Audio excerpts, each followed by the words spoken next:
Developing Green Value Chains in South Asia, an Agenda for Cooperation. Mr. Devapriya Bhattacharjee with me, so that we are, thank you, sir. Yeah. To wireless ma audio dinunai. Dr. Abid Qayyum Suleri, if you can hear me, we'd invite you on stage, please.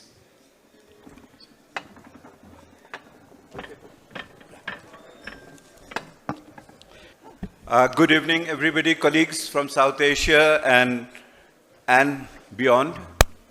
It is your unique privilege that you are stuck with me for the next 2 hours.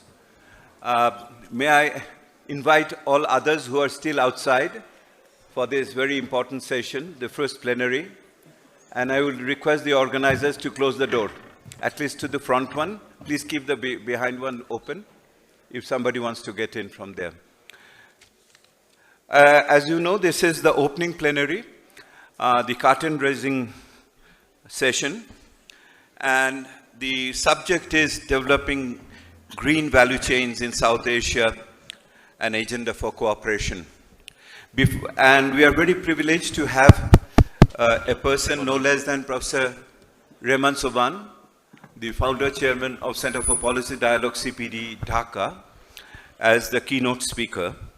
And we have a set of very distinguished panelists, not because they are all my friends, but because they're really distinguished in their own rights.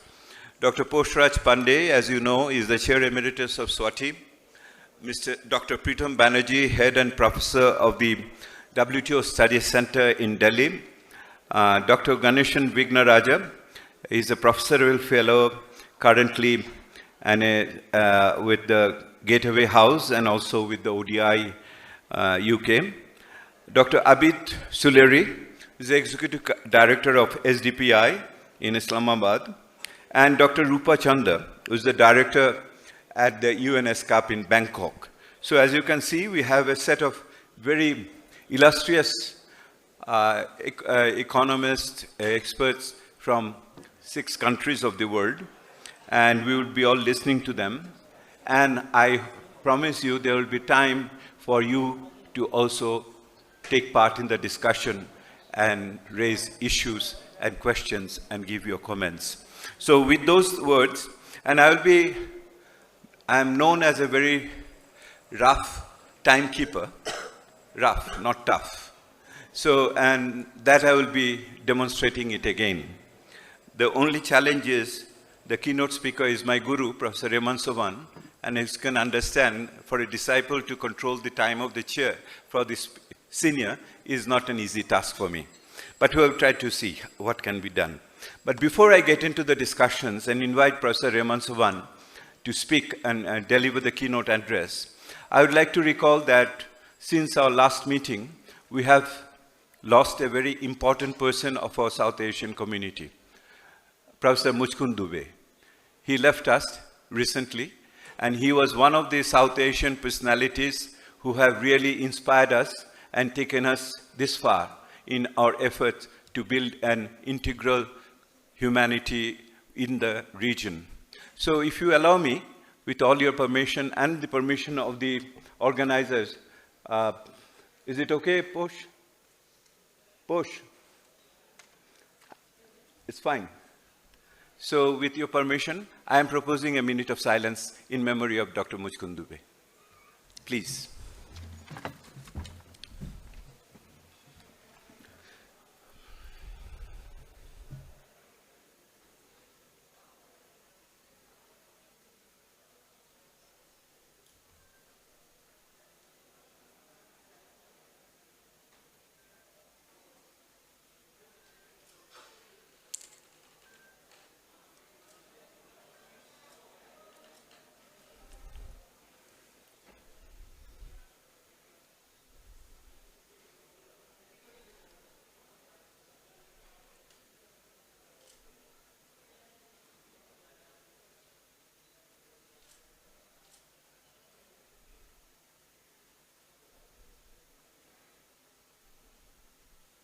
Thank you. Please take your seats.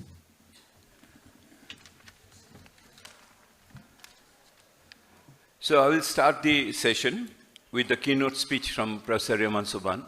Professor Reman Subhan needs no introduction in this house. One of the father figures of our South Asian solidarity. Many of us have learned our economics at his feet and had been a great institution builder, a national thought leader of many dimensions, and it is a unique privilege for us, for the SAIS 15, to have him as the opening speaker, as the keynote speaker. As mentioned, he will be speaking on the theme, Developing Green Value Chains in South Asia, an agenda for cooperation. But I'd be missing my lessons if I try to give a theme to Professor Subhan. You will soon see how he transpires across themes over there. Sir, the floor is yours. 20 minutes max, sir.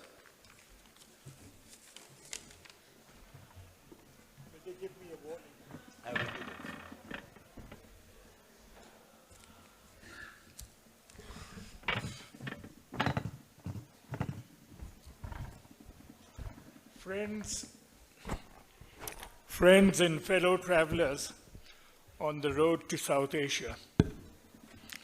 I was both touched and impressed that Deb remembered the contribution of Muchkund Dubey. He was a person with whom I traveled on this road for many years. We were members of the group of eminent persons on the future of SAARC. And of course, he chaired for many years the South Asia Center for Policy Studies, where CPD and other organizations here were partnered. But more important than his institutional connections, Muchkund Dubey was a passionate believer in South Asia emerging as a community. Sadly, with his passing, the number of people who I find who are passionately committed to the idea of South Asia, and when I use the word passion, I don't use this as an indication that we will participate in conferences and meetings, but to attach significance and value to the idea of a South Asian community.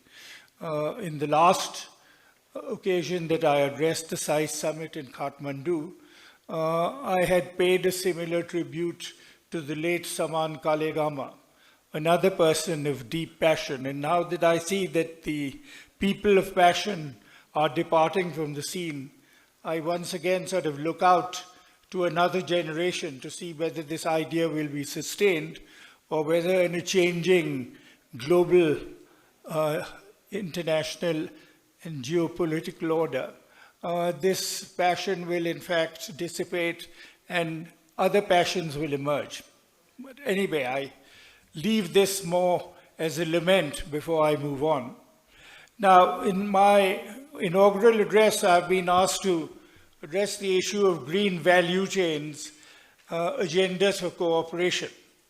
I would not be the first choice of anyone seeking to have a conversation on green issues. I do know a bit about value chains, and I can perhaps say more about cooperation or the lack of it on South Asia's journey.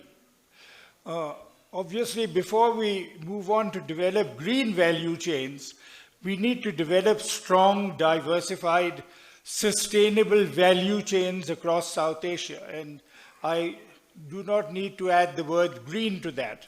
The real problem of South Asia has been its inability to actually develop such value chains. Now, South Asia's history is one of fractured value chains. The Himalayas, the Hindu Kush, Karakoram, these were part of our common inheritance and remain so. And they created an agro-economic, ecological zone which was designed to be integrated and operated collectively by the people of this region.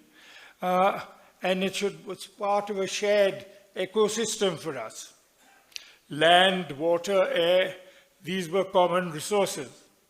Unfortunately, over the course of history, the historical process fractured what was our inheritance by nature. And this is the problem that we have faced for many years. People of the region who were the inheritors of this common ecological inheritance over there were themselves supposed to be the beneficiaries of this process, but became its casualties. Historical boundaries have now cut across what should have been shared natural resources. Present political landscape is really made up of history's war with geography. Therefore, this is the real context in which we need to really discuss the problem of common problem of constructing value chains. Now, over the years, if you look at this issue, I was reflecting that the whole discussion about building value chains across South Asia was part of the conversation in the very first SAIS summit, which was convened in Colombo by Saman Kalegama. And according to my calculations, we have gone on discussing this over, let's see now, in the homework that I did, in the first summit in Colombo, in the third in Kathmandu, in the 8th in Islamabad, in the 10th again in Kathmandu, in the 13th in New Delhi, and in the 14th in Dhaka. In all of these various issues relating to cooperation, but where the conversation on constructing value chains was a very central element, came up for discussion. What I think would have been a very helpful contribution to the present discussion is to contextualize this by seeing how we looked at the issue of constructing value chains, what we were talking about in 2008, how this situation emerged, and where we stand today. And what you would then come across over here is an approach to cooperation which has really failed to really construct the value chains which are integral to the processes of economic cooperation. It is not that cooperation has not taken place in the area of trade and various other forms of economic interaction, but the promise of this has been far from encouraging. If I was looking at the numbers very recently, to look at how South Asia's value chains have really been constructed in terms of trade, then I found that if you compare the situation within South Asia, its movement has been modest by international standards. In fact, if you look at China's trade with South Asia, between 2013 and 2023, its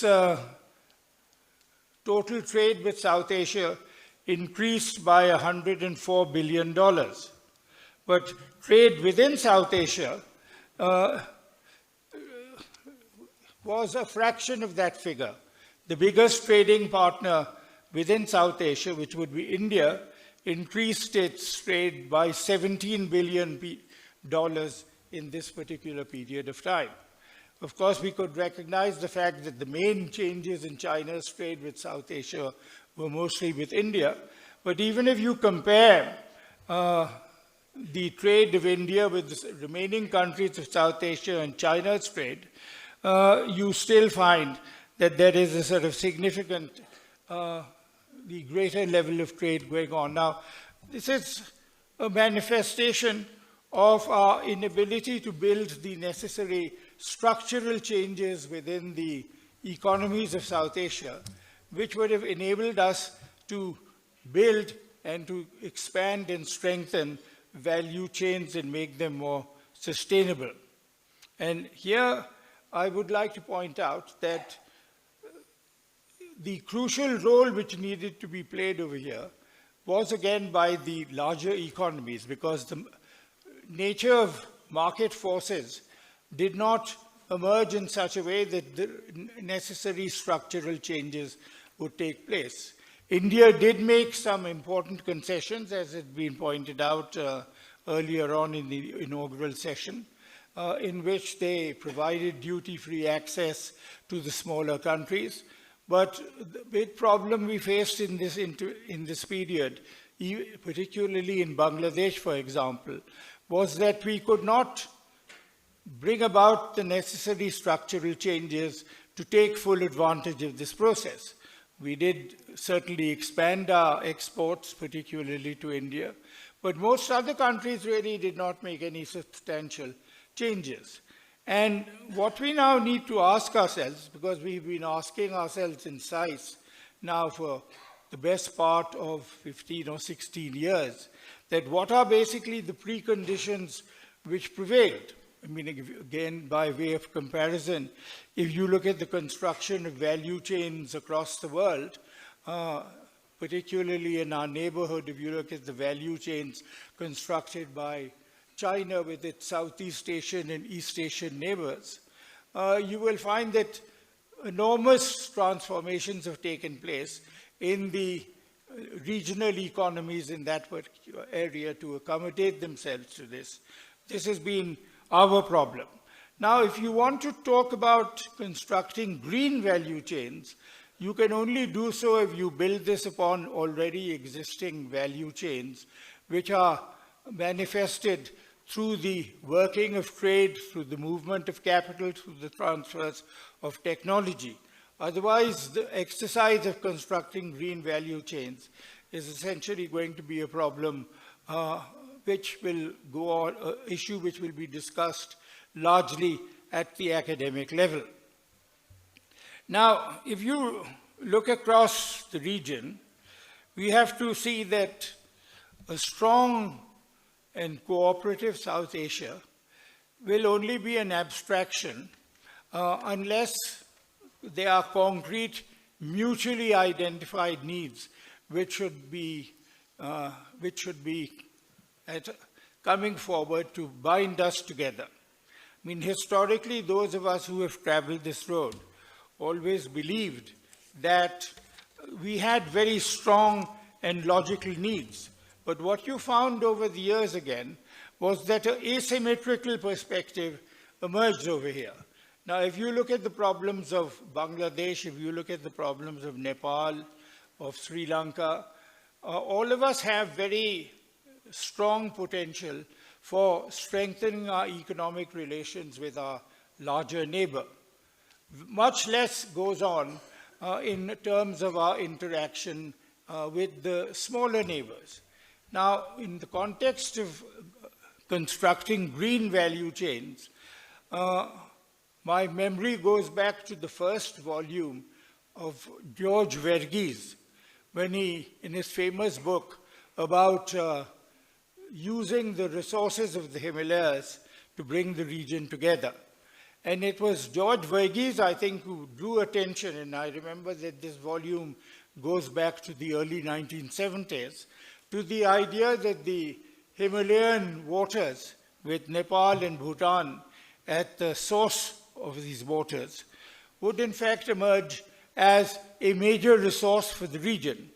He was then not using the vocabulary of green, but he was really using the vocabulary of building strong energy value chains originating in the resources of the Himalayas. In those days, we were a massively energy deficit area, and the idea was that the Himalayan waters would in fact provide a resource for this region which would compensate for our deficit in terms of the traditional sources of energy. Now that simply faded away in our romantic imagination. The projects, the scope for change has come forward very slowly. The narrative of cooperation between India and Nepal has a long history and an underlying political economy. And of course, new elements in the in the greening discourse have also impacted on that discussion. Nepal, Bhutan has of course become a major source of export of water-related energy to India, and it is only after 50 years that discussions are going on about using that resource for serving Bangladesh. Reference was made to the export of 40 megawatts of energy from Nepal to Bangladesh. Now, this is taking place in 2024. Ideas about constructing that energy grid predate the emergence of SAARC itself. In fact, the first rounds of discussion which took place amongst the think tanks of South Asia in what was known as the CSCD group had already put on the table ideas about constructing an energy grid for South Asia. And at the center of the energy grid, of course, was the idea of drawing upon the hydro resources of the Himalayas to serve this region. But unfortunately, 40 megawatts is the beginning, but it is really not even the beginning of a major transformation, particularly when we are talking about green energy. Now, let me round up my presentation over there by saying that while South Asia stumbles along the road to constructing value chains which can really integrate us, we are living in a much more radical and transformative world order. And new value chains which did not exist before are now emerging and creating new areas of cooperation and constructing new communities. This process is going on at a time where the global order is itself going through a major transformation. We are witnessing a process of deglobalization on the one hand, as the wheel has turned full circle, and those who in fact were the advocates and ambassadors of globalization, the US and the West, have begun to move away as their competitive capacities have depreciated against the emerging globalizers of the Asian region.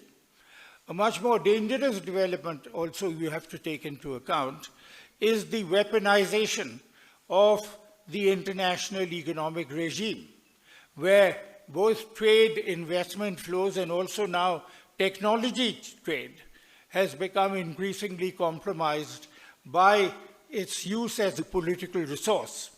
And this again is an area which has to be taken into account, because whilst we are talking about an integrated and cooperative world, if in fact now each relationship has to pass the test of, pass a geopolitical test to determine whether this economic relationship will be sustained or it will have to be compromised in order to accommodate to someone else's geopolitical concerns, this is going to again impact on all of us. There are, I'm told now, technologies emerging where the stratosphere can be drawn upon, and in fact interventions can take place to affect the quality of climate in particular countries. In fact, not many of you will be familiar with the fact that in the Vietnam War, the United States used a technology for seeding the clouds in order to bring about large quantities of rainfall in order to compromise the logistics of the Viet when they were fighting. And as a result of that, a special treaty was enacted so that, in fact, environmental resources and technological intervention could not be used for such purposes. But now, as the global economy becomes a competitive space and is being weaponized where one country can in fact put pressure on others or other groups of countries, there is no saying that technology can now also be not used as a weapon in the way in which you deal with people in situation where climate can be both a resource and can be your enemy. Sir, 4 minutes more, sir. Thank you very much. Now, in my concluding remarks, I would like to talk about the possibilities of what South Asia can do when we look ahead. We are in Kathmandu, which has been the headquarters of SAARC. SAARC is now a virtually defunct organization. I'm not sure whether we are going to ever contemplate whether it is going to actively be revived. At one stage, you witness the ups and downs of the SAARC process, depending at that time on the state of intergovernmental relations, particularly between India and Pakistan. But other conflictual relationships also emerge in the region, and that impacts on SAARC. Now, certainly in the areas that we are talking about, whether it is of developing, strengthening, and sustaining value chains, or whether we are addressing the greening of the green value chains and the discussions which will be going on over the next 3 days, the idea that you will need some institutional platform which can bring all this together is another imperative. SAIS, for all the commending role that it has played since 2008, is not going to be integrating South Asia. It will have to be done through an intergovernmental process. And here we will have to ask whether this process can move forward given the prevailing political confrontations which have had undermined the development of SAARC. And here I think we need to take important lessons again from other regions, including Southeast Asia and East Asia, where even where there have been confrontational relationships between countries, the compulsions and the mutual benefits of operating through a shared perspective have overridden their geopolitical concerns. Now here I would think that the important contribution that SAIS could make to this process is to keep the idea alive that much is to be gained out of the process of cooperation, the important possibilities that we can rediscover in terms of reviving the SAARC process, and to not just leave it there, but to take this conversation forward and to initiate discussions with government policy makers. Now, over here in the present gathering, I do not see too many people, perhaps there may be some from Nepal, who would be currently involved in the policy-making process in developing South Asian cooperation. At the recent summit that we had in Dhaka, we brought along the planning minister from Bangladesh, who of course was a good soul and made all the right remarks, but unfortunately he was very low on the totem pole in exercising influence and policy making in Bangladesh, and now of course is a defunct minister, maybe in rather more unfortunate circumstances. But our chief advisor, Professor Yunus, a Nobel laureate who is known to all of you, has been one of the first leaders of SAARC in recent years who has actually spoken up on the importance of SAARC for promoting greater cooperation. And he hasn't just done it on 1 or 2 occasions. Every time he had occasion to address a wider audience, he has spoken of SAARC. He went through some conscientization because he was a board member of the South Asian Center for Policy Studies and discussed and participated in discussions. So we do not know whether there are other people. I don't know what the mood is in Nepal about the SAARC process, but they need to get together and to see whether they can then play a catalytic role in encouraging other partners to go ahead. Again, much really depends on the political process, so I would hope that SAIS would compensate for whatever is happening at the higher tiers and go on playing this role of identifying processes of cooperation, but should not just treat this as an academic exercise. And I keep reiterating this in sort of successive summits, and to see that this is a process which can be carried forward. It should not end when at the end of this particular summit you get on the plane and fly home and then get preoccupied with national and trans-South Asian agendas. I mean, how far you interconnect with each other, how far you initiate research programs which discuss the process of South Asian cooperation will be a measure of the seriousness with which you take this process. And lastly, for the next SAARC summit, because I made this recommendation at the previous summit, please look back at the SAIS history and look at all the areas of cooperation you identified, and then let us have presentations made on how the narrative has progressed and what is the objective stage of cooperation in particular areas, and to then see where we have been held back and where we can move forward. Thank you.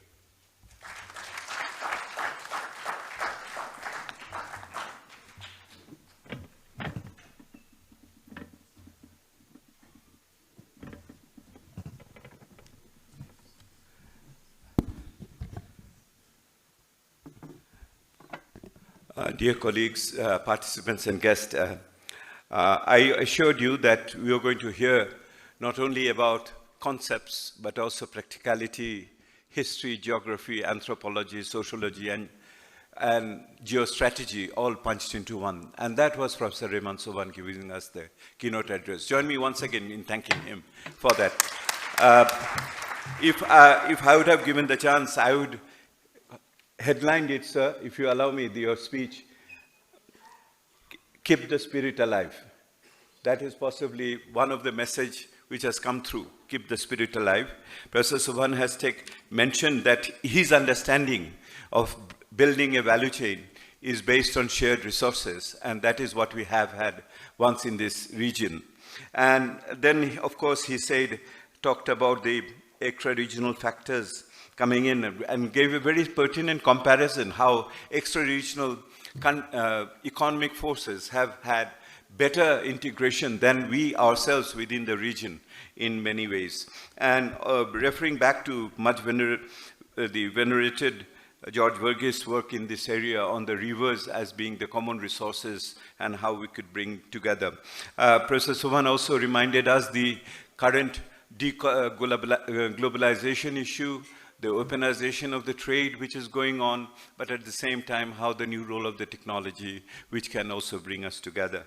And I'm grateful that Professor Sobhan also mentioned about not only the SAARC. I was asking Posh what happened to the SAARC Secretary General. Posh assured me, Posh, am I saying it right? Please alert him. Are you talking to the SAARC Secretary yet?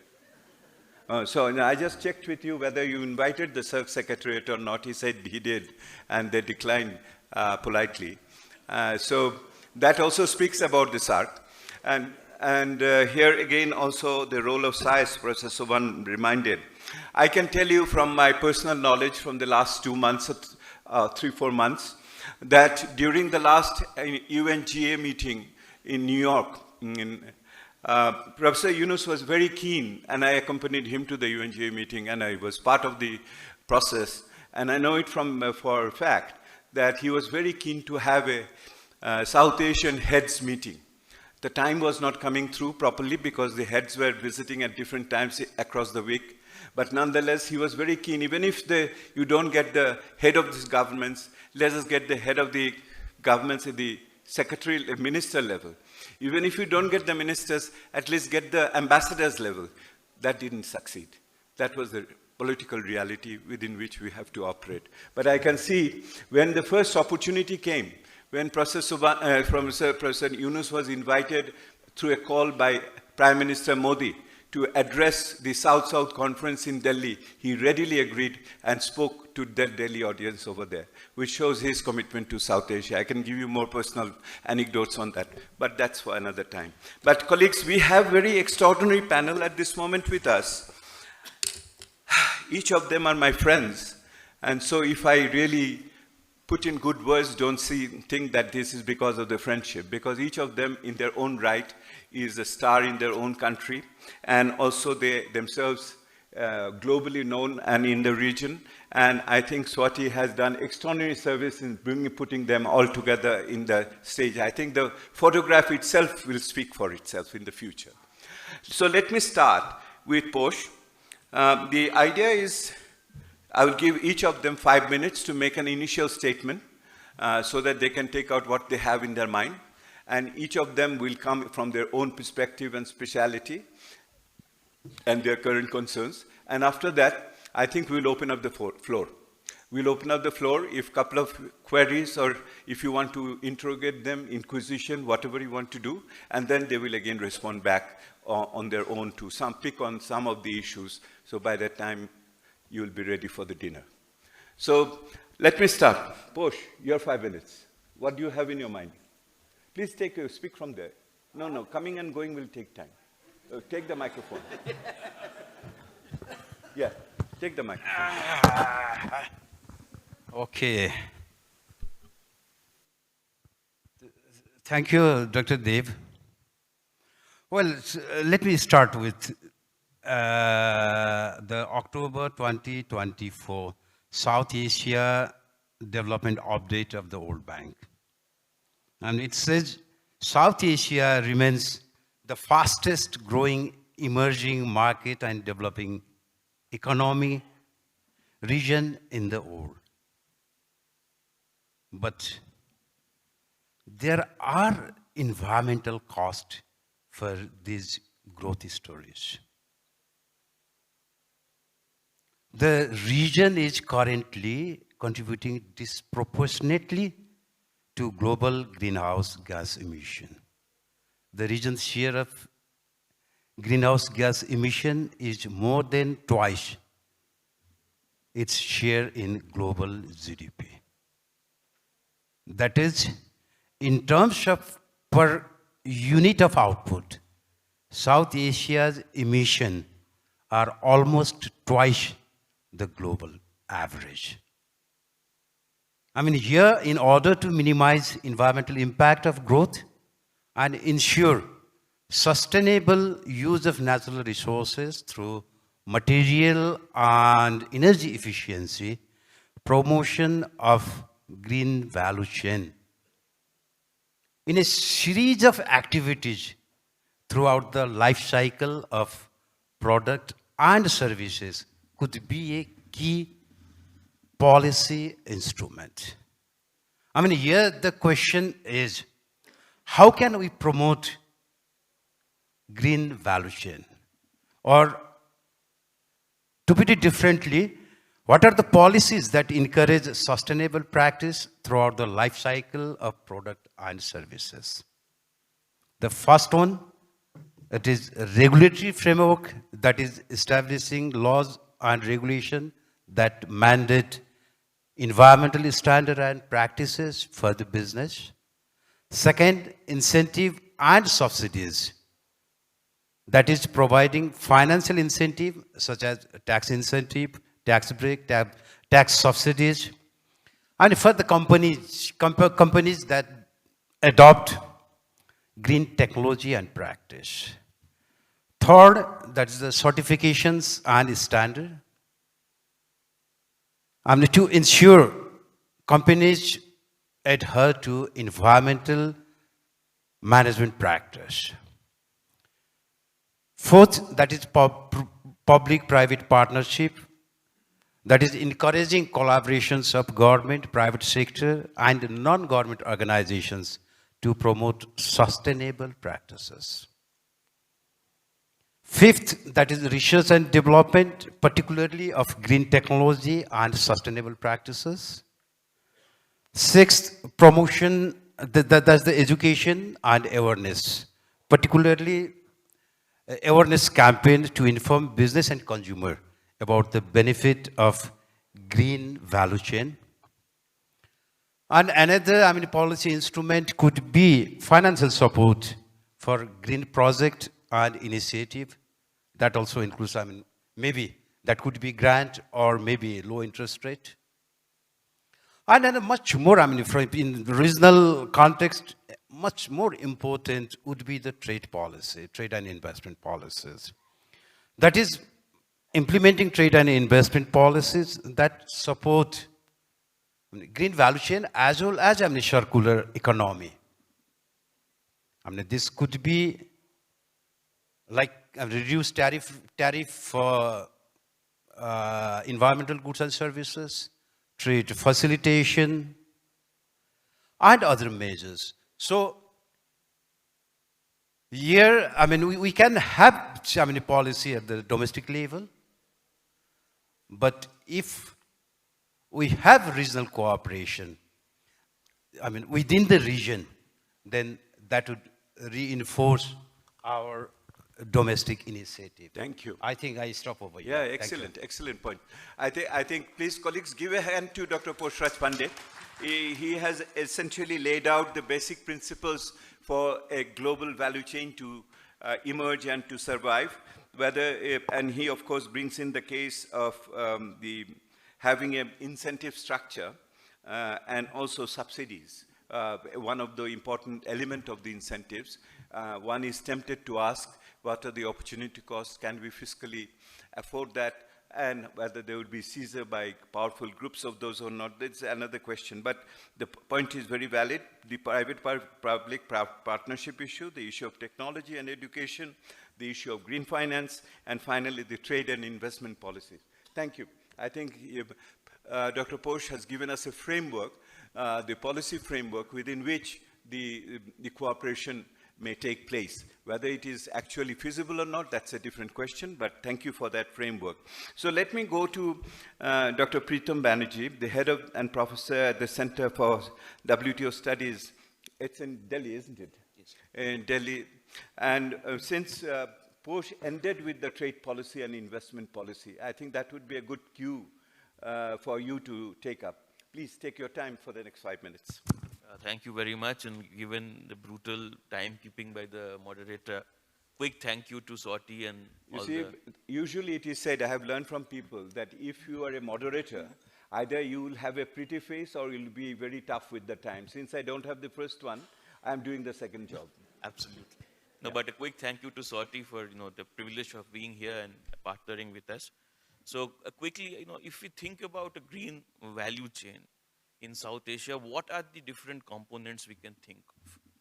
One could be the fact that you have, as was mentioned in the earlier session, production of green energy. So, you have energy produced from green resources, hydroelectricity being one.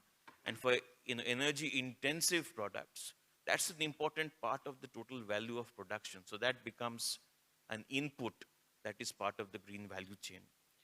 Similarly, in the other great transformation, so if the energy transition is one great transformation the world is looking at, the second one is the digital transformation that we are going through. And as we all know, that the digital transformation is extremely energy intensive when you run data centers and servers. And countries have thought about that, in South Asia, Bhutan, for example, to create this kind of green energy to power the digital revolution over here. So that's another input into the value chain, which extends to services. There could also be intermediates that could connect this region in terms of sustainably sourced products. So we have emerging regulations globally like the UDR, which requires you to source products which are not from land that has been deforested, etc. So one could look at those kind of inputs. So there are possibilities of that. A more traditional approach in which Poshraj was mentioning is this concept of green goods. And there we have the so-called APEC list of green products that are traded globally. This is a list of goods that have been identified as green goods. But interesting numbers there is that this whole trade is dominated by a few countries, and South Asian countries are nowhere in the picture. So if I look at the top exporters, they totally have 52 of these goods. of which, if I look at the top three countries, then China is a top three exporter in 37, European Union in 47, EU in 33. The other countries are the usual suspects who dominate the global manufacturing value chain. So you have Korea, Vietnam, Poland, Mexico, etc. So again, South Asia is not really a very important player in this whole aspect. But what I think is going to become very interesting in terms of these value chains is that most of these products have a very high embedded intellectual property as its value. And therefore, this dominance of these value chains by a handful of firms. And technology transfer is really the central piece of how countries can enter into this value chain. Now, as we have increasing digitalization and use of Internet of Things in many of these products. So for example, take wind turbines, which are now being maintained remotely using Internet of Things. You are going to have even deepening of these kind of IPR related values in these products. Additionally speaking, when you have what we call certification of manufacturing, that is also going to lead to an increased IPR. So that technology transfer bit then becomes an important part of that debate. All of this is to take us to this huge challenge that we have globally emerging rules such as CBAM, such as EUDR, which would require compliance for every member country, every country in the world, and South Asian countries are no exception. The question is, can we at least try to come up with strategies that will help each other deal with it? Of course, there's another separate debate on if we can challenge some of these measures as being unfair. And that's what I would like to probably speak if I get a chance in the second round of discussions. But the question is, are there ways by which we can help each other in terms of being, as Poshraj mentioned, every unit of production in South Asia is one of the highest in terms of its carbon footprint. Can we do something in terms of our value chain to reduce that footprint? So that's really, what we are staring at. What we are staring at, is that we are all dependent on large markets outside our region. Let's not be, complacent. Interregional trade and all of that is fine, but all our economies depend on European, North American, and other markets.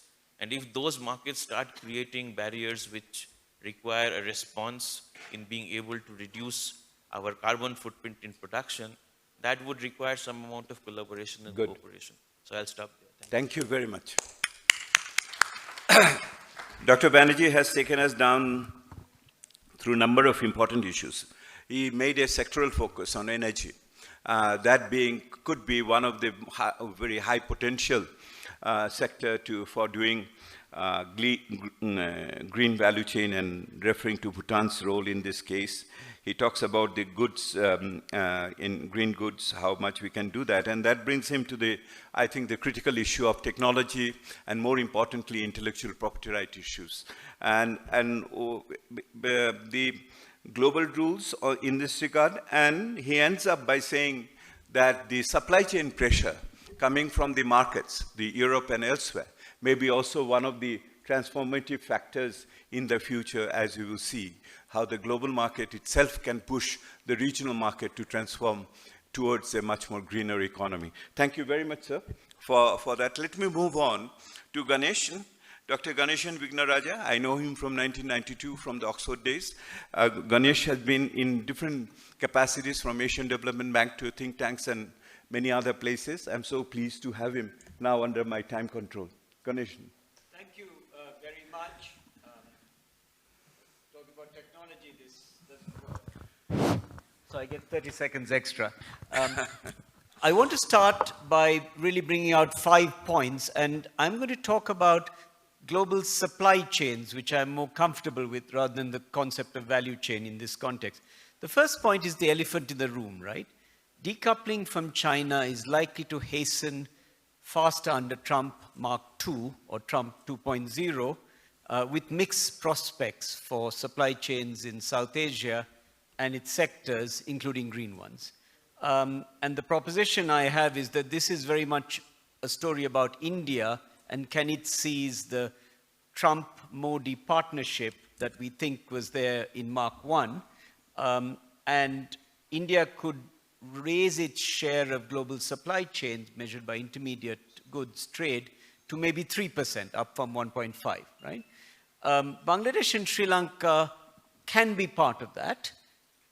Question mark about the others, including Nepal, because of the trade costs. So that's the first point I want to make. But services could be there. Second point is that it makes sense to look at this question of green value chains through looking at companies and firms. And I think these theories of technical change and industrial competitiveness are very useful. We know that firm size matters to join these supply chains, as does investments in technological capability. And then the other bit of this is really more recent research that says that what matters is not the tier one suppliers so much in a supply chain, those linked directly to the multinational and therefore do the environmental standards and compliance, but the tier two and tier three suppliers where the gaps come, and those raise big risks to multinational corporations in these chains. But Ganesh, the tier one companies are bigger in size than the tier two and three. Yes. That the yes. size matters over there. Size matters, as does technical capability and compliance costs for the multinational, right? So we need to think of tier two, tier three, and even tier four suppliers. And I think we need to unpack this question of value chains. I think dealing just at the macro level is not sufficient. Yep. Third point about public policy, we talk a lot about this. I think we really need to go back to getting the basics right. This means open FDI and trade policies, macro policy and consistency, cost competitive infrastructure, and secondary education. For me, these are fundamentals. Industrial policy, great, but little bit cautiously, invest in renewables in the energy mix, sure, little bit of directed credit to SMEs to take these new standards, etc. But the health warning about industrial policy applies. We don't have the capability in South Asia to implement East Asia style policies. We don't have the fiscal space to do this stuff. We need to think about this very carefully because industrial policy can make matters worse. I want to bring that in. Yeah. Fourth point, the RCI institution, SAARC, of course, is defunct, as Professor Shoban said. BIMSTEC has had summit postponed.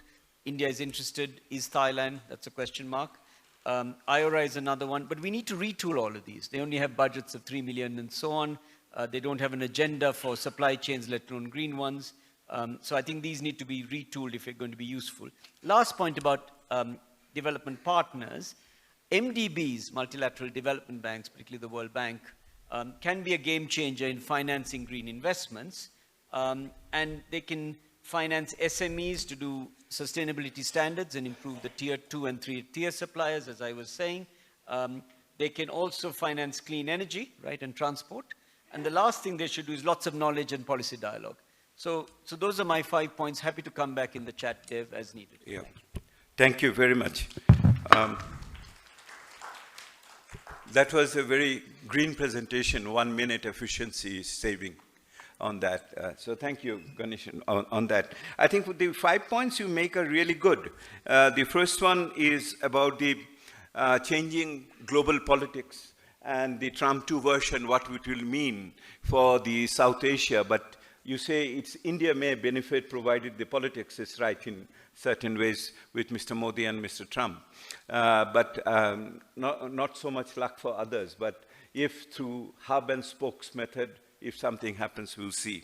But the second point was through companies, size matters. So multinationals, as you will see, he is very much in terms of what I would call the open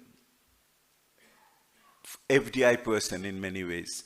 So on the company size, and then the third is the public policy, open FDI, and he is also very much confident, or he's enthusiastic about the role of the MDBs and how do you really energize the regional cooperation institutions in the future, and for that matter, dialogue is important, and that way. Thank you very much for that. I think we are progressing. Are we? Oh, you want your dinner? Oh, you want both? Usually that is the case, that people want the discussion and their dinner at the same time. There is a trade-off at this moment between your physical need and the mental challenges over here. I have two more great speakers out there. Let's listen to them, and then I will come back to you on that. So let me invite Abid Suleri, another great friend for long years in Dhaka and elsewhere, and we enjoyed his hospitality in Islamabad on a number of occasions. He is a global figure on the environmental issues. So Abid, your floor. Thank you. You see, even if the supply chains, value chains are fragmented in the region, I think it's a moment for transformational changes. And these transformational changes, they are there due to some internal as well as external factors. And I'm referring to urbanization, I'm referring to some economic growth and emerging middle class in most of the countries. I'm referring to how climate change is impacting food security in our region, and of course the transport need, and finally CBAM, this carbon border adjustment mechanism.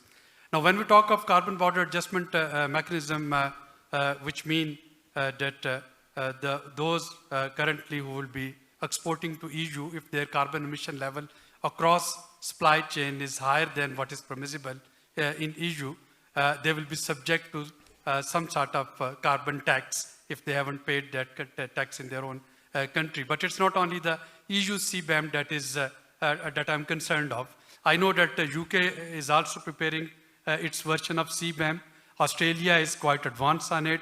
US, after the Trump takes over, would be coming up with its own CBAM. And when all of them, they would be having their carbon border adjustment mechanism, China would also have, which means that literally every trading partner that the region is trading with, our exporters, they would have to not only measure their emission, they would also have to see how to reduce those emissions, and they would also have to get credit for it, which means the technology for measurement, the technology for reducing them, and also the international certification, which is acceptable in other territories. And that would somehow change the whole concept of supply chain and value chain that we are talking, and that Ganesham-ji has very rightly mentioned about tier 1, tier 2, tier 3, and 4.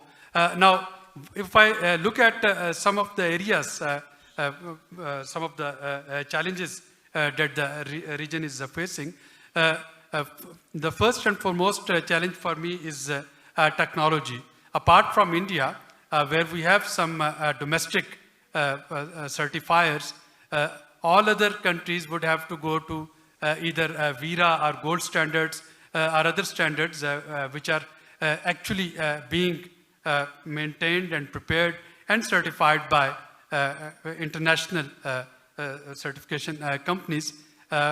Engaging them, paying their cost in dollars, that would be extremely difficult for tier 2 and tier 3 countries. And that's why we need some sort of regional certification and regional standards. I think if one single message I have to give in this conference, that is that we need to come up with some sort of regional certification and regional standardization on green Abid, let chain. me ask you a question. No, it's not the time issue. I'm looking at time It's a as well. space issue. So the question is this regional certification. Are you referring it to as an intergovernmental process, or it could be also a private-public partnership? It could be also private as well. This is what I was coming to. So in Yes. the current CBAM, textile is not included. But Pakistan's textile sector, in anticipation of its inclusion from 2026, they have already started working on it. And our bigger exporters, they are already doing their carbon audits, they are already getting their emission level measured, and they are looking at alternative technologies. So I think even if the governments, and I don't, pragmatically speaking, I don't see an inter-regional standards coming up, but at least it's a private-private collaboration, some certification and standardization company, which is not necessarily based in any single country, which is there, maybe a subsidiary of Virar Gold Standard. I think that can be one of the entry points, and our development partners, they can play an important role in it. The second important thing that we require in this is technology gap, how to meet these technological requirements. And the third is market access. Do we have market access for green products? We are still struggling to market our organic products. Of course, Nepal is one of the exceptions. But many other countries where we have abundance of organic produce, we're still struggling with their market access. So thinking of this green market access and green certification, that is another area that we require to focus on. And finally, I think the forums like SAIS and others, irrespective of geopolitical problems that challenge the progress in this region, I think these forums, they can play an important role.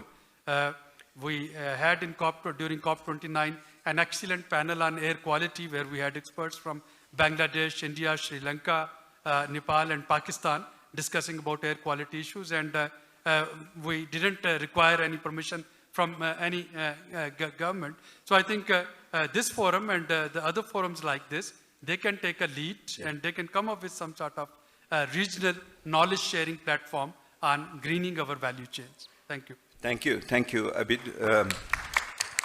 Colleagues, you may be following that how the discussion is evolving. Huh? Starting from the framing of the issue from POSH, we moved on to the other trade investment policy issues along with that, and specific sectors like energy. We have also heard about the global framework which is changing the role of the MNCs and others, and now we are talking about market access. Even if we have that, and how do you really pursue that? But I think the discussion have had a natural flow in many ways. I'd like to thank you and all the speakers, but you know, I have kept the best for the last and have Dr. Rupa Chanda. I have seen her in various incarnations during her Bangalore days and Delhi days, and now in Bangkok. She's an extremely well-known person during her earlier days as the expert on services trade, and now she is a director at UNESCAP Bangkok. So good to see you, Rupa. The time is yours. Thank you very much. Last but not least, I think a lot of what I wanted to say has been already mentioned, but let me just... Good things can be always repeated. Yeah, well, let me step back first. Actually, the point that was made by the keynote speaker, which is when we talk about regional value chains, green value chains, the first question is really about developing those value chains and having the industrial and manufacturing and other strategies, the diversification of the economy, the structural transformation of the economy that is needed before you can even talk about entering a value chain, and let alone a regional or global value chain. So that's important. And here, you know, if you look at the statistics for the countries, you know, we all know that the manufacturing competitiveness issue is a challenge in this region. And similarly, even in services, there isn't a sufficiently diversified services basket. No, just I wanted to ask, do you see the prospect more in the services than in the manufacturing? Not necessarily. Okay. I think we have to look at value chains in a much more holistic way. There is the manufacturing part, then also services embedded within manufacturing. So different countries may have different competencies within this.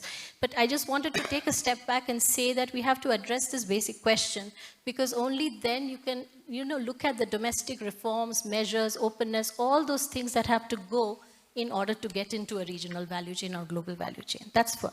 Number two is in terms of the perspective that you need on greening of value chains. And I think Preetham touched upon this already. What are the elements, right? So sometimes we refer to it as which are the sectors where you can have more sustainability and, you know, different processes of production. But I would see it as a sort of end-to-end thing. The distribution, the logistics, the transport, techniques of production, the kinds of products. So there's a scale, scope of activities, a composition of what you're producing, how you're producing, how you're transporting, how you're distributing. All of this has to be looked at in terms of a greening of the value chain. So with that perspective, let me come to what I see as some key elements. This is not complete, but some of it has been touched upon. First and foremost, I think investment policies, very important, both domestic investment as well as foreign direct investment. And here, a key issue is really how do you capacitate countries to develop national strategies, national roadmaps, which prioritize certain sectors into which you can attract investments. And this is particularly true for FDI. I'm saying this based on work we are doing with boards of investment and investment promotion agencies. How do you identify those sectors or segments within the value chain and attract the right kind of investments and the transfer of technology along with it? So this is key, capacitating the agencies themselves.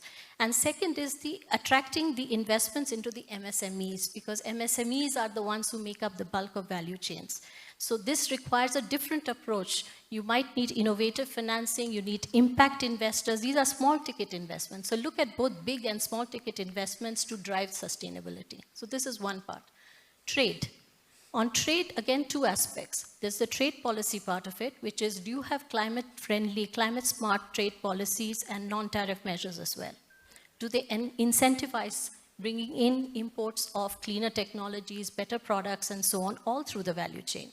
Similarly, on non-tariff measures, right? How stringent are they? How much do they incentivize maybe cheap polluting type of imports as opposed to stricter standards? Because when you're imposing those on imports, it will also help your exports because you'll be aligning with international standards. What we have found in Asia Pacific is actually there's a lot of scope to bring in more climate smart trade policies. You have only 6.2% of Asia Pacific's imports being covered by non-tariff measures which are climate smart. So there is scope on the trade policy side. A second part is how do you trade? So one is what you're trading, another is how you're trading, which is trade facilitation. And here there's a lot of scope for digitalizing trade procedures themselves and greening them. So how much can you do nationally? How much can you do across borders? So tremendous scope in trade digitalization with the advancement of technologies, with AI, blockchains, etc. So reducing paper-based transactions can have a big impact on reducing the carbon footprint. Third part, which is how do you face some of the growing measures related to the environment which impinge on trade, right? So the capacity building in the region that is needed to address, for instance, CBAM or deforestation initiative, etc. Trade negotiations, a lot of countries are graduating in this region, so therefore environmental measures and how to handle them. So this is another part of the trade policy angle. And last also within trade is transport, right? You also need green transport, and as we all know, transport is one of the key contributors to carbon emissions. So this is on the trade side. A third thing that I want to mention is the role of the private sector, which is sustainability reporting and tracking. Many countries are moving in this direction. You have mandatory as well as voluntary compliances. I think you need to get the MSMEs on board to do sustainability reporting and tracking. So these are some of the things. And just one point, which is look at good practices. ASEAN has the circular economy framework, guidelines, and they exactly touch upon many of the principles we've talked about, and I think the sub-region could really gain from that. Thank you. Thank you, Rupa. Thank you very much. I think that was a, what you call it, circular economy? So we have just circled in with the policy issues at the end, and Rupa has rightly reminded us that the issue of regional value chain and how it is going to emerge if we don't take into account the investment policy. Then she reminded us about and within that, the role of the private sector was mentioned later, the issue of trade policy, and she did not forget to mention the non-tariff barriers in these cases, and then the role of digitalization, and the connectivity, transport, and finally, learning from others, particularly from Southeast Asia. No wonder coming from ESCAP. It is all that. Thank you very much. Colleagues, now give a big collective hand to all these fantastic five speakers who followed an extraordinary keynote speech. It was not a easy task to do that, and I think they have all risen to the occasion. Now, about the further time management. I think this is the most important part of green value chain, time management. That's what I think for today's evening. The issue is, at this moment, we started 15 minutes late. So the organizers, push, we will stop 15 minutes later. So I want to give the floor for 15 minutes, and then I want to come back to the table and give them 3 or 4 minutes each to make their, the concluding or observations in that way. If that is okay with the organizers? Am I okay? Thank you. You're not taking away my dinner for being late. Okay, thank you. That's I wanted to ensure my dinner. That's the most important thing. So, colleagues, you have now heard possibly one of the most tricky subject. Now it is on the table. That is, when we are seeing that the shared resources which were being used within a relatively, the historically received framework has decomposed or decoupled or disintegrated over the last couple of years more than before. And the height of the South Asian global integration as a region has receded a bit in the back. So here comes in an issue which is called global value chain or the regional value chain or the green value chain. We have first heard the value chain issue. Then we heard in the literature about the global value chain issue. Then it was the regional value chain issue. And now you have the green value chain issue, and that was not enough. It is the green regional value chain issue. So, how can you make more complex in that? On the other hand, we have also seen this green issue has also transpired into the other sectors. We have heard green finance, green technology, green products, green energy, all the greening of various kinds of things. Brown people like me have great difficulty in living in this upcoming green world. And then comes in the other issues. It is called just transition. It's not enough to say green transition. We have to add to that just transition. I never could distinguish between which one is bigger concept than the other in many ways. So we are dealing with a really with a subject which is in many ways conceptually evolving, and evidence are yet to be fitted in order to come to a conclusive situation. So when the last session of SAES was in Dhaka, and we were talking about reframing of South Asian cooperation agenda in the new regional context and the global, given the global dimensions, I never anticipated that our good friends from Swati would end up discussing after 1 year the reframing it through the global value chain in many ways. In between, it only shows that how the politics in the region has deteriorated, that we would have to think of a much more innocent subject to discuss that one. But I can tell you, with you all over here, even you will make that innocent subject look more exciting than they thought. Let's have a discussion. The floor is open. 1 minute each. Yes, sir. Please tell your name so that I know you as a friend, Munir, but others need to know too. Thank you very much. My name is Shafqat Munir. I am from SDPI, Pakistan. I think the whole discussion, gives us another thinking in the WTO too. Because the value chain, all these things are existing. We already had WTO rule, but now we are greening it. Rather, we are greenwashing everything. So the negative side of greening is that it has an additional cost. The question here is, who will bear this cost? Because now there are not negotiation. There are CBAMs or IPRs existing, which are adding the cost of living, cost of production, cost of everything. And I would refer here the SDG 12. Where are our responsibilities? Yeah. Thank you. Thank you very much, Munir. Colleagues, please keep note of all the comments which are being made, and so that you can respond to some of those if you want to. Sir, I also request you to take note of them if you want to respond to any of those in the future, in the coming month. Yes, miss. Thank you. My name is Vivika Bandari. I'm Secretary General of Nepal Association of Tour and Travel Would you Agents. kindly take it closer? Closer, okay. Thank you. Thank you for having us in this forum. I just wanted to say a few things about tourism. Nepalese tourism started with ecotourism and sustainable tourism, though we have not been able to continue it as we like it to be. And talking about green value chain, tourism is always in link with transportation, likely said by one of our panelists, as well as agriculture, energy, and we depend upon bilateral relationship as well. And it greatly, the profitability and the working condition of tourism greatly affects, is greatly affected by the geopolitics as well. In context of Nepal, we usually say that thank you for Ms. Rupa Chanda for mentioning MSMEs, because in Nepal we sometimes forget about the micro industry, and Nepal, the tourism and the travel fraternity is usually made up of the micro companies rather than the big corporate houses.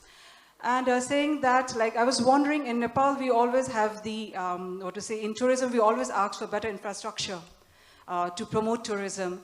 And the main concern is construction of airport as Nisgat. And many environmental people say that it is not the right way to go ahead, but we travel, yeah. So I was thinking, what kind of policy can be developed to get the balance between building an infrastructure in this present age, well as looking into the vulnerabilities of the communities. Point. So we got the ecotourism issue and also the geopolitics and also your eco-friendly transportation or connectivity issue. Yes, anybody from the back? Thank you. My name is Aparna Sani. Please bring it closer. My name is Aparna Sani, and I'm from Jawaharlal Nehru University. This is a question, clarification that I would seek from Dr. Suleri, because you spoke in detail about the... Please take the microphone closer. Okay, this is for Dr. Suleri. Yes, yes. You had spoken in detail about the EU CBAM example and highlighted the role of certification and private-private partnership. So how do you see the role of these voluntary carbon markets in addressing the EU CBAM in particular, considering the EU is very clear that it wants its own methodology of carbon or emissions being embedded in the goods that are being imported? So really getting technical. Yes. Thank you. Right, thank you. Thank you very much. Abid, please, for yours. You will come back. Yes, over there. And then over there, these two. I will take a couple of more, 2 or 3, and then we'll come. Yes. Hi. The light is on my face straight, so I don't see everybody. Please, the organizer should help me. Yes, please carry on. Hi, Sanjay Vashis from Climate Action Network South Asia. I think we have been talking about green value chain for last many years. And here we are at the era when that is actually happening. My concern is how do we ensure transformation, because the way businesses happen, many of the monopolies will break. How do we engage them in the new setup? For example, now... engage whom? Engage private sector. Okay. The energy generation, electricity generation. We are looking at feed-in tariff. We are looking at energy to be generated from solar plants, decentralized solar plants. Or second, charging your electric vehicles at home rather than going to petrol pumps. So how do we ensure transformation that doesn't pinch them? They are part of the journey. Okay. Thank you very much. Who else was there on the back? Yes, please. This is Salim Rahan from Bangladesh. I have a question for Professor Hemant Soban, because, sir, you have actually talked about this issue in the past quite a lot. But in the context of this green value chain, in the past you talked about the very unfair distribution in the whole value chain in various products, especially when it comes to the ready-made garments industry in Bangladesh. But we have also seen that greening the industry involves a lot of cost, where we don't see that kind of burden sharing at the higher up in the value chain, especially from the buyers from the North American, European countries. So how do you really ensure that, when you talk about this green value chain, whether there will be a proper burden sharing? Thank you. Thank you. That brings, again, this issue of global value chain, that you produce a t-shirt with $2 in Dhaka and it ends up into $40 on the high street. So where does the value go? Okay, please carry on. So Professor Suvan is going to respond to that. No. Yes, please. Introduce yourself, please. Please come closer. Hello. Yeah. Yeah, I'm Professor Murli from Center for WTO Studies, New Delhi. See, when you are talking about across-country discussions and debates on any sector, like green goods, firstly, we need to define the green goods, what we are talking about. So once we define it, then we can move forward. Looking at it, the global level, green good understanding is also the solar panels, which actually, if you look at the whole value chain of the production of solar chain, chips go into the process.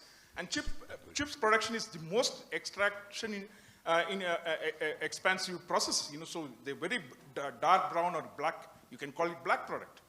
So I just wanted to allude that. Thank you very much. That would be also part of the whole certification issue. What exactly is the green goods? That issue will come up. You see, we were talking about South Asia, but there are countries which we have not participated as yet in our discussion. I have the name Madam Mariam Shakila from Maldives. Madam Shakila? Yeah. I'm here. Thank you very much. This is the floor, please. My question is, one of the things that we have not addressed over here is the gap in training and skill building. There's a lot of resistance which translates into, for example, market demand because of the skepticism that is attached to that. Also, in production. These are two things that I would like to ask the panelists to address. The other question that I would like to ask is, a forum like this, also we should be talking about the solutions. So what are the things that we can do, for example, to address the supply chain complexity? What are the things that we can do to address the fragmented regulations that hinders us from moving forward? Thank you. Fragmented regulatory framework and the supply chain challenges. What a peaceful crowd. Any more? If not, then I will go back to the panelists and I will give them 3 minutes each for them, both in terms of responding to some of the issues or the things they really want to reiterate or add in today's context. So let me start. Sir, I will come to you at the end. If you allow me, that would be the concluding sentences coming from you. Let me start with the reverse order now. The supply chain has reversed now. Rupa. Okay. So let me take the first one, which is on the cost of green, even though that was more of a comment. I think, yes, this is a major challenge, but technology and innovation are really the key. The problem there is the transfer of the technology and the IP related to it. But I'm still hopeful because there are a lot of interesting frugal innovations that are happening. There are startups and so on. So I think to some extent over time, costs will come down in certain areas. They won't be symmetric across different countries in this region, of course. Some are better placed. On the compliance costs, I think this is where governments have to play a bigger role in terms of regulations, because in many of these areas, we still don't even have the regulations in place. The question on green goods, I will just mention taxonomy is important. And when we talk of an agenda for regional cooperation, also having an agreed taxonomy, that's something you see in the ASEAN. They have actually come up with their own taxonomy in the case of circular economy. On, many of the products that we consider environment friendly, but if you take end to end, they are not. Same thing for digital economy also, from extraction all the way till the end of the e-waste. So therefore, again, I think all of these have to be really looked at in the net effect on the circular economy context, not just as green products per se. So that's a much more challenging thing that will elude consensus, I believe. Finally, on the question of engaging the private sector, I think that was an interesting question. It's, again, regulation which nudges private sector in a certain direction. But Rupa, what do you mean by engaging the private sector? Apart from the policy incentives, how do you do that? So one part of it is also, it depends upon the area. For instance, if you look at financing and the kind of infrastructure gaps that are there, this is where blended financing might play a very important role. So private sector engagement could be through capacity building, could be through coaching, could be through, just regulatory incentives. So it really depends upon what thing you're doing, right? But without the private sector, none And of the there stuff again, on... the micro and small and medium issue will come up, I guess. Yes, that's been that mentioned. requires a different approach again, especially on the financing side and capacity building. Thank you very much. Let me move to Abid. Well, thank you. Shafkat, your question on greenwashing and who will pay the cost. You see, from childhood till the old ages, we keep on saying and listening, it's not fair. And the word is not fair. We need to accept it. Greenwashing would always be there, or no matter whatever terminology we come up with, its misuse will always come up. Abid, is it the word not fair or the life itself is not fair? The life is not fair. Please. This ended. That's why the whole emphasis was on climate finance in COP29. So when we are talking of funds for mitigation, essentially we are talking of new technologies that would reduce the emission, and many of those technologies are required for greening our value chains. When we are talking of adaptation fund, we are talking of how to cope with and how to live with the existing climate change realities and funds for it. And that is another way of using natural resources. So many of the funds that are required for greening the value chain should come from this, but they will not. They will not, and it doesn't mean we should stop there.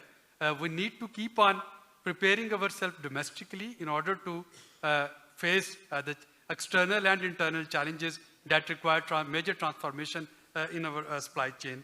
And finally, on this carbon markets and carbon credits, although in COP29, Article 6.4 and the rules, those are there now, you can transfer your credits internationally.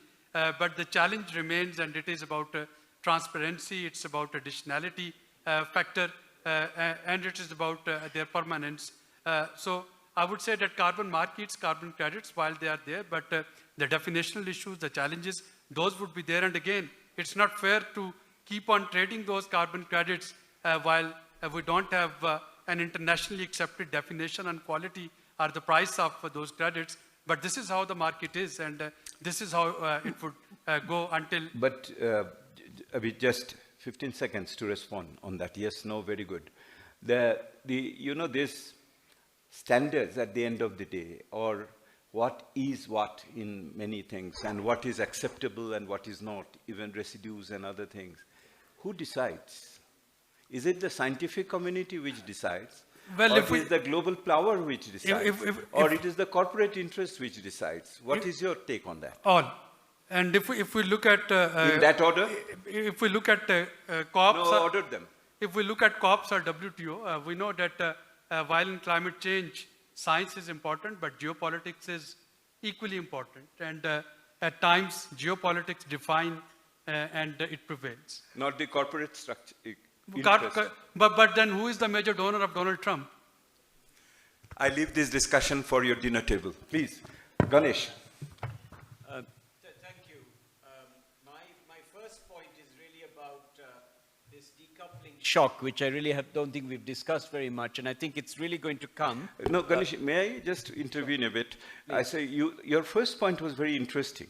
Trump 2 and Premier Modi, and the possibilities for India in this current. Would you like to elaborate a bit more on that? Sure. So you're seeing in the data, on the import side, India is now a major importer of intermediate goods, right? It's the 6th in the world, according to the latest WTO statistics I have seen. Could you take it closer? Yeah, it's the 6th in the world on the import of intermediate goods globally in the last quarter, but it's not much in the export side. Yeah?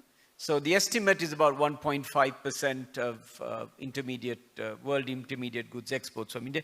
I think that could double in the next 5 years.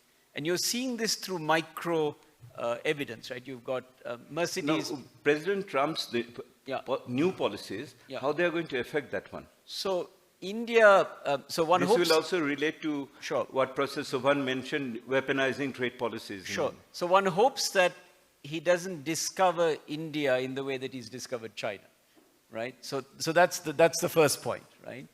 Because, US has a large trade deficit with India, right? And the threat is 60% tariffs on China, 10% on everybody else. You really believe there will be a 60%? Well, it's art of the deal. I think we have to go. Look, I think we have to go back to how Trump Mark I was done and the whole bunch of it. So just very briefly on that story, I think there's an opportunity and a threat for South Asia. Yeah. Right? In the short term, I think the opportunity is there. As China gets hit, more of this stuff will move. It'll move to Southeast Asia and East Asia. This is my guess. Vietnam, Indonesia particularly, and a bit of Thailand. India will get, can the rest of us join? Yeah? And I think to do that, and my second point is directly related to that, I think it's got to really be a business-led story, and it's led by the large corporates in our countries. I am a little skeptical about the MSME because, they just don't have the price quality delivery, and we can talk about that. But the M, that is the tier 2 supplier, I think is an important part of the chain, right? So we really have to break it down. The last point I want But the tier 2 are dominated by the SMEs in many countries. The M. And by medium, I'm talking about firms up to about 100 employees. So it's so, I mean, we can talk in more detail on the technical, right? And then I think it really, government really has to look very hard in our country. We try to do too much on public policy with government. And in my own country, Sri Lanka, one has seen the greatest government failure in the last period. And so I think we just need to have very simple things first, with strategizing, to try to get the best out of this new opportunity. Sorry, that's my point. Thank you. Thank you very much. Dr. Banerjee, your take? Before I poke you into certain issues. Yes, please. Sure. So, quickly, I think... Would you take it closer? I think I'll just quickly take the first question on costs and what Professor Sahni also mentioned. And this is our concern. That you have these labor-facing sectors, which are textiles, food processing, etc., which are also hit by a lot of private standards. So consumer activism in these markets and environmental-related private standards, and the cost of compliance is high, which prices out a lot of the MSMEs, especially the Ms, the micros. The second is the trajectory of the value chain globally, and it goes back to the IPR issue, right? So this is, we have a situation, and Professor Suhani mentioned, that even, let's say, given the differences in carbon markets and price of carbon, you might have a firm in developing world which mitigates exactly the same amount of carbon as the European firm does. But it'll still have to pay that border tax. Not because it's less environmentally efficient, but because the price of carbon in Europe is priced higher. The money that comes from that tax goes to Europe to fund IPR development in Europe, which again leads to product development which stays in Europe, and you are buying that product because you need to become part of the green transition. Since you run WTO Study Center, you're fully aware the state of negotiation of environmental supportive services in negotiations in the WTO, where it stands at this moment, given all the situation within the WTO stalemate happening. And with Mr. Trump coming in, and the dispute settlement mechanism not working. So do you see WTO, since you lead the WTO studies, do you see a role for WTO for the environmental goods and services negotiation? Well, not in, I don't think there's going to be much of the environmental goods and services per se. There are parts of it in terms of plastic, initiatives in plastic pollution, etc. But there are also issues of unilateral measures like the CBAM, like the EU deforestation, which could be potentially debated. But just to close on that point, is that you will have this issue where you have the global south buying expensive technology-intensive products for their so-called green and just transition. No, I'm again coming back to that because all the global value chain issues, the regional these value chain issues, at the end of the day, it is also about the standards and also the issue of capacity and regulations and other things. So what do you see in the immediate future as the rules and rule setter in the world? I don't think it's so much about standards in this case. It's about unilateral. So first of all, let's perish the thought that there is going to be any global standards. And I think you really believe in unilateral liberalization? No, not unilateral liberalization. It's unilateral rule making. So if I'm a large market like European Union, because of that is what I'm asking, whether the European Union may come as a proxy under the circumstances. Well, the proxy for what? Not proxy for global rule making. Rule setting. Well, not proxy for global rule setting, definitely, but proxy for setting the rules of the game by which, by the virtue of their market size, you force others to comply. And, and that's where the challenge That lies. is the logic of plurilateral. Up to your point. But plurilateral is something completely different. We don't have time to debate that. But the larger point is essentially this, that you have a divergence here where the firms that will dominate the value chain for the goods that you need for a just transition lie largely in the north, while they extract money from the south based on the unilateral measures, further fight for funding that divergence, and that's the challenge we have to face. Thank you. Thank you. I think what we are seeing is that the issue of rule making will be a critical one. And now that the multilateral system is in a state of dysfunctionality with Mr. Trump out there, if really US goes out of the WTO and also the dispute settlement mechanism, they have not given a judge for a long time now. So whether the vortex of the rulemaking will shift more towards the bigger integrated market as European Union as it stands, or at the same time whether China and Southeast Asia and others will operate more as a counterweight or not, that is to be seen. So this will be one major area in the upcoming days, both the rules making and the standards, how we look at it in many ways. Thank you. I think that was another great, I don't know whether in other sessions these issues will come up or not, will be discussed. Brother, you are the last speaker now. Thank you, Dr. Dev. Well, Dr. Dev has used many terms: global value chain, regional value chain, green value chain. But I put forward some of the issues from the perspective of regional green value chain. And here from the floor, one issue was raised particularly on greenwashing. From regional perspective, I don't see any existing mechanism to address that greenwashing in regional, regional value chain. Greenwashing word you are using as an abusive word, or it is an appreciative word? It's abusive word. Abusive word for you. Okay. No, I just wanted to clarify. Please carry on. Okay. And for this, we might need some sort of mechanism at the regional level for traceability and transparency. It's particularly, it would help to track hazardous products and materials, and also allocate responsibilities, and also, it monitors environmental compliance, that too in transparent way. And that may address, and another mechanisms could be, that might turn out to be, controversial, but we need to have some sort of sustainability provisions in our regional trade agreement. It could be used as protectionist measure, but still, but I'm in favor of that provisions, and so that we can implement not through coercions but through cooperations. That could be the possibility. Okay. So one is that issue, and another I just want to highlight. One of the issue was that's the distributions of this. Distribution of benefits of this value chain. Distribution of benefit sharing. Yeah. Well, it was just, out of, I was just thinking about, okay, we are having regional green value chains, and if you look at the economic structure and level of development in South Asian countries, then our this value chain model would be a spider-like structure rather than snake-like structure. There, or hub and spike models, where India would be hub and the rest of the countries would be spikes. In that situation, again, looking at the carbon India emission, the center and the others are the hubs.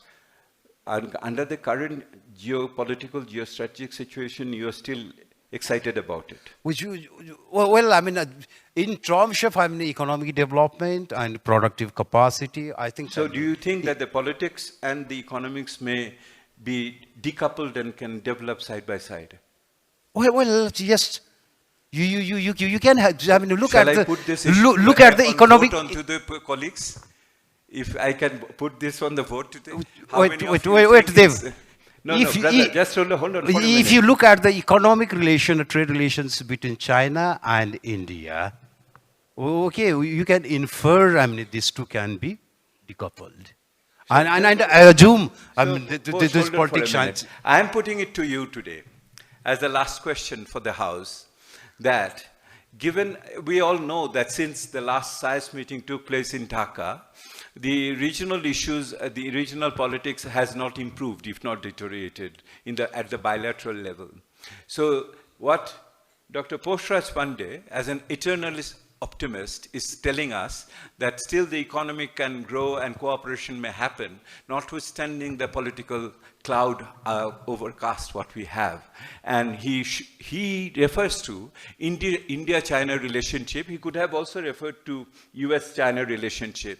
So my question to the House is that, do you think in the next 5 years, notwithstanding the political cloud overshadowing us, we can still pursue our regional cooperation, not wishful thinking, realization. Those who think that we can still pursue, our economic cooperation will proceed, notwithstanding the challenges in politics, please raise your hand.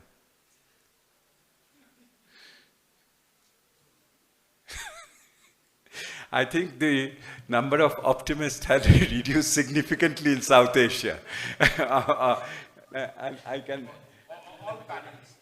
All panelists, because they have been asked to do that. I don't see even 20% raised hand in favor of being optimist in that way. I think that really brings us to the challenge of hosting this SAIS 15.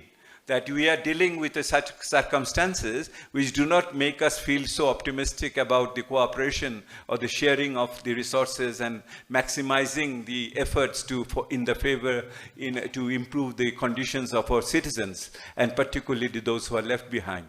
So, but at the same time, which essentially means the challenge for these intellectuals, the thinking people, the policy guidance, the challenges are much more higher for them in those cases in that way.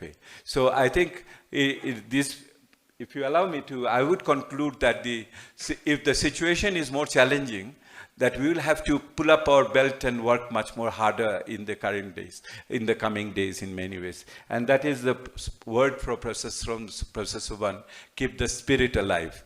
I think the spirit is in favor of the citizens of our countries. So I will cede my position and give the concluding words to Professor Rehman Subban for the evening. Thank you, colleagues. That was a pleasure being with you. And give a big hand to my panelists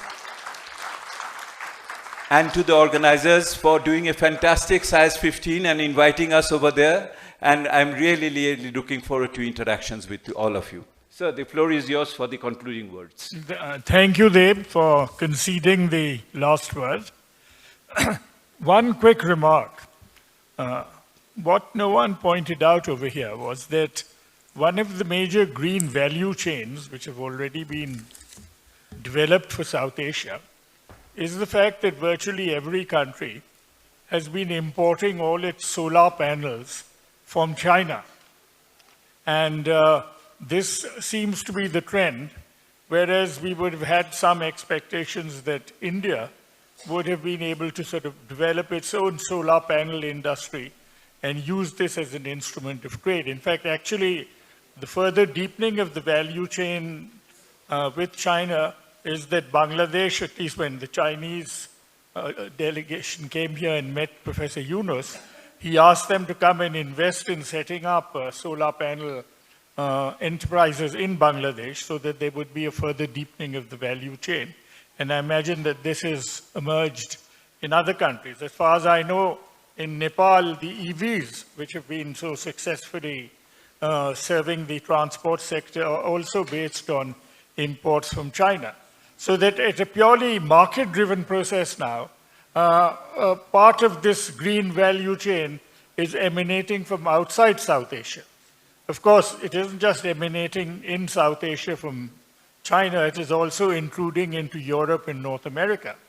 And the response there is not that we are now in a position to green our respective economies by importing cheap EVs from China, they are now putting up protectionist barriers against that, and in the false hope that they will then be able to fabricate a domestic industry which will produce more expensive solar panels, thereby sort of throwing mud in the face of the globalized world which they themselves set out to set up. The next issue I wish to point out is that we have to rethink the whole notion of green as also a potential NTB, a non-trade barrier, which has been part of the weaponization process of Western countries in the United States, whose competitive positions have been eroding in a whole range of areas, and for whom then green became another mechanism to try to sort of retain a bit of space for themselves. They are now no longer needing to play that sort of game with Mr. Trump on the who's come round, who thinks that he can go back and recreate a 19th century world of import substitution in the United States to rebuild the American economy. I mean, it's part of the fantasy world which he occupies and has done for most of his life. But this again is a problem which you want to talk about over here, because the whole notion that here we are talking about some sort of rule-based world in which issues of greening and so forth are coming up, whereas what you are having is a completely sort of anarchy in the rule-based world, where particular countries blackmail you by using the size of their market to in fact actually exercise leverage which they cannot have through the normal competitive process. So these are the objective realities you can live with. My friend Salim Rehan raised, of course, the issue then of the accessing of those markets. And all of us, for example, in Bangladesh have had to go through an intensive greening process. In fact, we claim to have the largest number of green ready-made garment factories in the world, not to mention labor standards. But does this buy us any competitive advantage in the European and US market? It does not. We are still paying 15% duties on accessing the US market with our RMGs. And the question then is that all the squeeze eventually comes back actually not even on the sort of owners and entrepreneurs of garment factories, but on the workers, who then have become the victims of this particular process. So where does South Asia come in? Well, one of the fantasies which I have, because that's all it can actually be, is that all the South Asian exporters of ready-made garment, and perhaps here, if you can draw in all the Asian exporters of ready-made garments, can come together and ask for a redefinition of how the value added is shared from their exports, and to then threaten to set up their own multinational trading companies with huge warehouses in the United States and across Europe, so that they then control the value chain and they then determine the terms on which value added is shared, rather than the big marketing companies abroad. Thank you. Thank you.